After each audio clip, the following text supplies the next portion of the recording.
The morning air outside Denver International Airport was sharp and bitter, the kind of cold that seeps through your jacket and settles into your bones. A thin layer of snow dusted the sidewalks, reflecting the early sunrise in soft shades of gold and pale blue. Travelers hurried past with rolling suitcases, breath visible in the frosty air, while overhead, planes roared into the sky one after another. Mark and Emily Carter stood near the departure curb, wrapped in a long goodbye with Emily's parents. It had been a perfect week, snow-covered mountains, cozy dinners, late-night laughter. Nothing about that morning felt unusual. Nothing felt wrong. Mark adjusted the strap of his carry-on and joked about missing Texas weather already. Emily laughed and snapped a quick photo of the airport's towering white canopy roof, posting it to her Instagram story with the caption, "Snowy Denver snowflake heading home." Friends reacted within seconds. Hearts. Safe travels. See you soon. They looked like any other young couple finishing a holiday trip, relaxed, smiling, ready to get back to normal life. Security cameras later confirmed the timestamp, 8:17 a.m. They walked through the sliding glass doors together, fingers intertwined. Inside, the terminal buzzed with movement. Families clustered near check-in counters. Business travelers typed furiously on their phones. The scent of roasted coffee drifted from a nearby cafe. Mark pulled up their boarding passes on his phone while Emily leaned against his shoulder, scrolling through pictures from the trip. They weren't in a rush. Their flight to Dallas wasn't scheduled to board for another 4 to 5 minutes. They had time. Plenty of time. At the self-check kiosk, Mark printed their baggage tags while Emily teased him for always triple-checking the flight number. He grinned and said, "I just like getting home in one piece." A small joke. The kind couples make without thinking. They dropped their suitcases at the counter, watched them disappear onto the conveyor belt, unaware that those bags would reach Dallas later that day without their owners. TSA was unusually quick that morning. Shoes off. Laptops out. A brief wait in line. Nothing out of the ordinary. By 8:42 a.m., they had cleared security and stepped into Concourse C, blending into the steady stream of passengers heading toward their gates. Mark reached for Emily's hand again as they walked past glowing departure boards and souvenir shops filled with Colorado memorabilia. Overhead announcements echoed through the terminal, calling passengers to flights bound for Chicago, Seattle, Atlanta. The world moved around them as it always did, loud, busy, predictable. And in those moments, there was no sign, no signal, no shadow of what was about to unfold. At 8:51 a.m., as they sat near Gate C23, Mark pulled out his phone and typed what would later become one of the most haunting messages in the entire investigation. "We're boarding in about 20. See you tonight." It was sent to his older brother, Jason, back in Dallas. Simple. Casual. The kind of text you send without thinking twice. Jason replied with a thumbs-up emoji and told him to text when they landed. The message was delivered instantly. Mark read it. There was nothing unusual in the tone, no hint of stress, no coded language, no sense of urgency. Emily, meanwhile, had been scrolling through her photos from the trip. At 8:53 a.m., she sent a quick message to her mom. "At the gate now. Love you." Her mom responded almost immediately, reminding her to call when they landed. That message was marked as read. Investigators later confirmed both phones were fully charged, both devices active, both connected to airport Wi-Fi. Everything appeared routine. Two people waiting to board a flight home, staying connected like millions of travelers do every day. Passengers sitting nearby would later tell police the couple seemed calm. One woman remembered seeing Emily lean her head on Mark's shoulder. Another recalled Mark checking the departure screen twice, as if confirming the gate number. There were no raised voices. No visible arguments. No strangers hovering nearby. No sudden departures from the seating area. For nearly 10 minutes after those texts were sent, their phones continued to ping normally within the airport's network grid. Then, at 9:07 a.m., something changed. Mark's phone activity stopped abruptly. No outgoing messages. No browsing data. No background app refresh. It didn't power off. It simply went silent. Emily's phone showed a final Wi-Fi handshake at 9:09 a.m., then disconnected from the network entirely. Not switched to airplane mode. Not shut down properly. It was as if both devices had been removed from the environment in an instant, like stepping into a dead zone where signals simply couldn't survive. What unsettled investigators most was the timing. Boarding for Flight 392 had not yet officially begun. Their final messages suggested they were relaxed and stationary. There was no reason for their phones to lose signal inside a major international airport equipped with overlapping network coverage. And yet, within minutes of those casual, harmless texts, the digital trail that connected Mark and Emily to the world outside simply stopped. When Mark and Emily failed to board Flight 392, airport security began reviewing surveillance footage almost immediately. Denver International Airport is one of the most heavily monitored transportation hubs in the country. Hundreds of cameras cover nearly every inch of the concourses, overlapping angles, wide shots, close-ups, redundant systems. Investigators were confident that if the couple had moved, argued, run, or left the gate area, it would be captured somewhere. And at first, it was. At 9:03 a.m., camera C23-14 shows Mark and Emily walking side by side down the concourse toward their gate. Mark is slightly ahead, pulling his carry-on. Emily walks half a step behind, adjusting her scarf. They pass a coffee stand. A family with 2 kids rushes by in the opposite direction. Nothing unusual. The timestamp is clear. The footage is smooth. Their faces are visible. They look calm, focused, ordinary. Then at 9:05 and 12 seconds a.m., something happens. The footage doesn't flicker. It doesn't distort. There's no static. Instead, the timestamp jumps forward, cleanly, to 9:09 and 49 seconds a.m. A precise skip of 4 minutes and 37 seconds. When the image stabilizes again, the hallway is empty. The family with the children is gone. The coffee stand employee is restocking cups. A businessman walks past the frame. But Mark and Emily are nowhere in sight. Technicians were called in to examine the system. They checked for corruption, hardware malfunction, storage errors, anything that could explain the gap. But the camera had been functioning perfectly before 9:05 and continued functioning perfectly after 9:09. No other cameras in Concourse C experienced a disruption at that exact moment. Only that one feed. Only that one hallway angle. And more disturbingly, backup footage that should have mirrored the same corridor from a slightly different perspective also contained a matching time jump. Security officials initially labeled it a routine synchronization issue, the kind that occasionally happens when systems update their internal clocks. But analysts later confirmed there had been no scheduled updates that morning. No maintenance logs. No technician access. And while random glitches might cause a few seconds of interference, a clean, isolated skip of nearly 5 minutes, affecting 2 linked cameras, raised far more questions than answers. Boarding for Flight 392 to Dallas officially began at 9:18 a.m. Families with small children were called first, followed by first-class passengers. The gate area slowly formed into 2 organized lines. The gate agent, a woman with nearly 12 years of experience working for the airline, began scanning digital boarding passes one by one. Each scan produced the familiar soft beep, a confirmation that a passenger had entered the system and was cleared to step onto the jet bridge. According to airline records, at exactly 9:12 a.m., 6 minutes before boarding officially started, 2 boarding passes were scanned at Gate C23. Mark Carter, Emily Carter.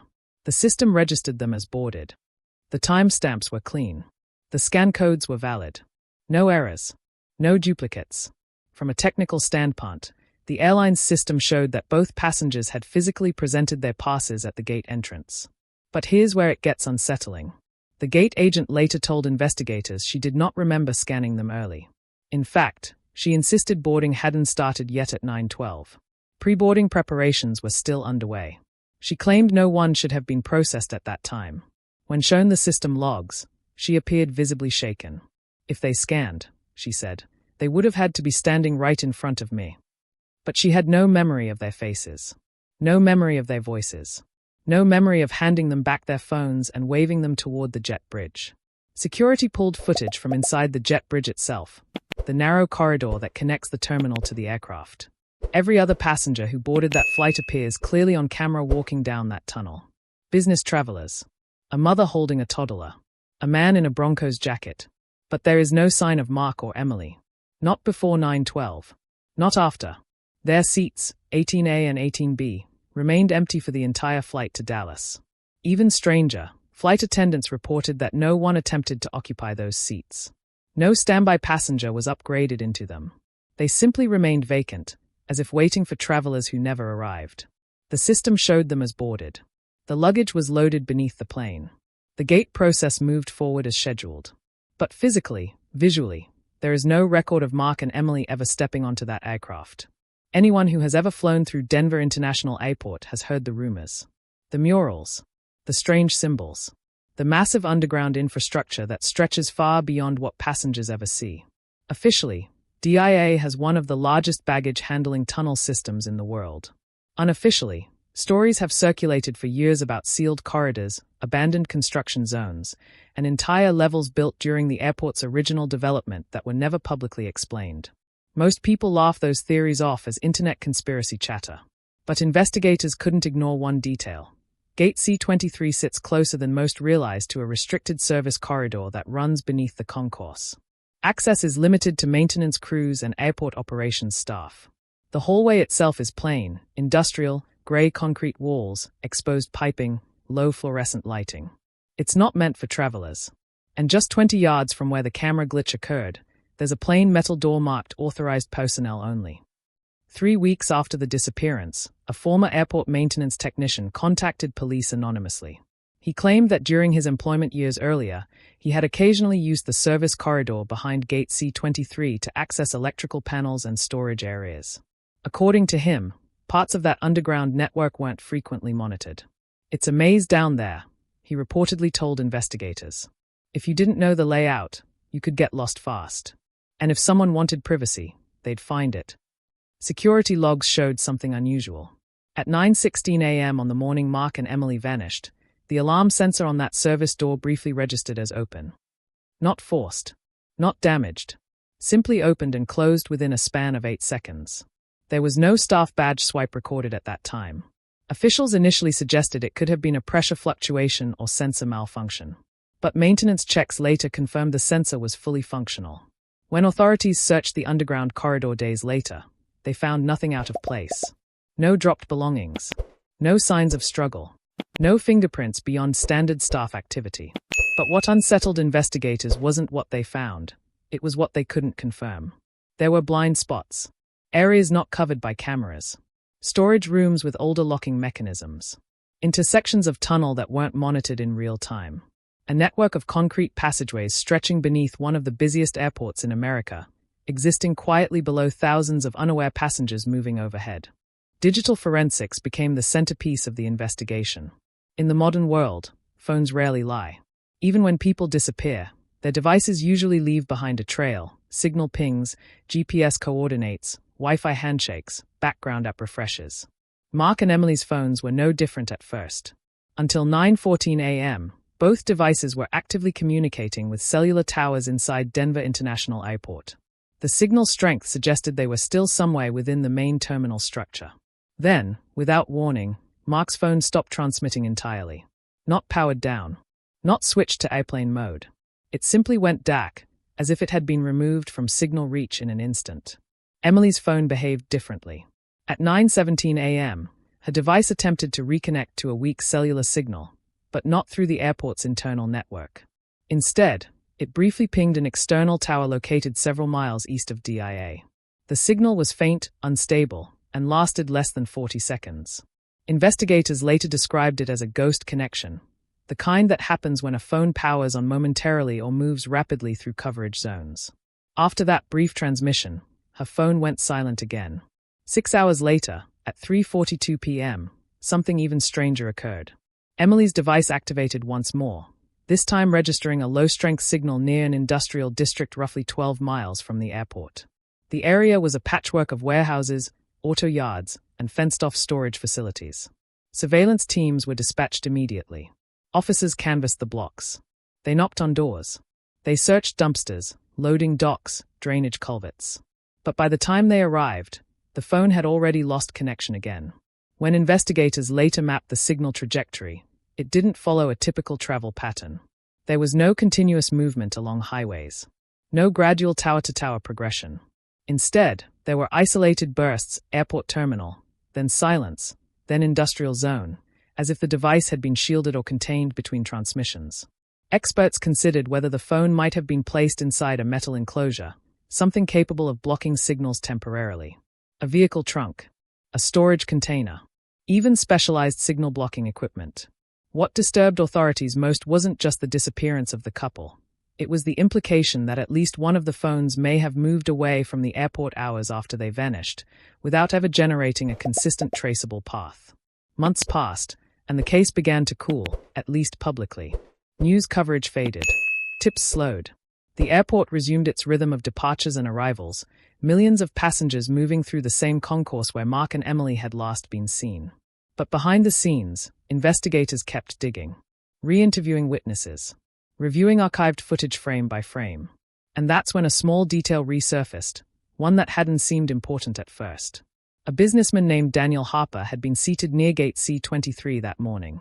During his initial statement, he mentioned seeing a brief conversation between Mark and a man wearing what looked like an airport operations jacket. At the time, it didn't raise alarms. Airports are full of employees assisting travelers. But months later, when Daniel was contacted again, he added something he hadn't emphasized before. It didn't look like directions, he said. It looked serious. Quiet. Like they were being told something. Daniel described the man as mid-40s, average build, wearing a dark navy jacket with a circular airport patch on the sleeve. He remembered the patch clearly, blue and white with wings. But when security cross-referenced every employee scheduled in that section of Concourse C that morning, no one matched the description. No operations staff were assigned to Gate C23 at that time. No supervisor had dispatched assistants there. No one recalled speaking to the couple. Investigators went further. They reviewed uniform inventory logs, badge records, even third-party contractor lists. Nothing. No temporary workers. No unscheduled personnel. It was as if the man described by Daniel didn't officially exist within the airport's staffing system. Yet Daniel remained firm. He was standing close, he said. Close enough that if you were watching, you'd think they knew him. And then there was the final detail that continued to haunt the case file. At 9:10 a.m., just 2 minutes before the unexplained boarding pass scan and 5 minutes before the service door sensor registered open, Mark's body language on the last clear camera frame subtly changed. He wasn't smiling anymore. His shoulders appeared tense. His head tilted slightly, as if listening carefully to someone just outside the camera's visible edge. Emily stood beside him, her posture rigid, eyes focused in the same direction. The footage ends there, mid-moment, with both of them facing something the camera never captured. To this day, no bodies have ever been found. No financial activity. No ransom demands. No confirmed sightings. Mark and Emily Carter legally remain missing. Their luggage made it to Dallas. Their boarding passes were scanned. Their phones briefly traveled somewhere no one can fully explain. But they never boarded that plane. And they never came home. Every day, thousands of travelers walk through Concourse C at Denver International Airport. They grab coffee. They check their gates. They stand in the same hallway where two people were last seen facing something just outside a camera's frame. Most never notice the plain metal service door near Gate C23. Most never wonder what lies beneath the polished floors and bright lights. But sometimes, late at night, airport staff say that corridor feels colder than the rest of the terminal. And the question still lingers. Did Mark and Emily walk into the airport that morning? Or did they walk into something waiting for them?